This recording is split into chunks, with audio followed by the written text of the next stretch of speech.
بسم اللہ الرحمن الرحیم۔ جب تک کوئی اپنی دھن میں دینی ہو یا دنیاوی ایسے محو نہیں ہوتا جیسے کیس لیلا میں تھا، پورا کامیاب نہیں ہوتا۔ محویت ایک غیر فراموش ذکر ہے۔ کیس کی محویت ہی نے لیلا کی محبت کے ذکر کو بلند کیا، ورنہ وہ ایک عورت کے سوا اور کیا تھی۔ لیلا کی داستان حقیقتاً کیس کی محویت کا ہی ذکر خیر ہے۔ محویت جب طاری ہو جاتی ہے، مقصود و مطلوب کے سوا کسی اور طرف کوئی التفات نہیں رہتا، مطلق نہیں رہتا۔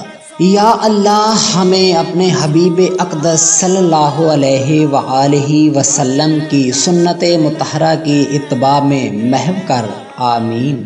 ہمارے دلوں کی آوارگی ختم ہو، آمین۔ تیرا دین ہماری منزل اور ہم اس کے شیدائی ہوں، آمین۔ ہر نعمت پہ ہر کسی کا شکر کر، ہر کمیوں کوتاہی پہ ہر کسی سے اگرچہ چہڑا ہو معافی مانگ۔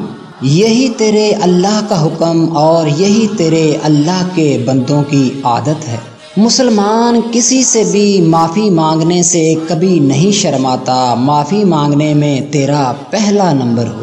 ہر تذکرہ خصلت کا تذکرہ ہے، شخصیت کا نہیں، اور شخصیت کے پس پردہ خصلت کے سوا اور کوئی چیز نہیں ہوتی۔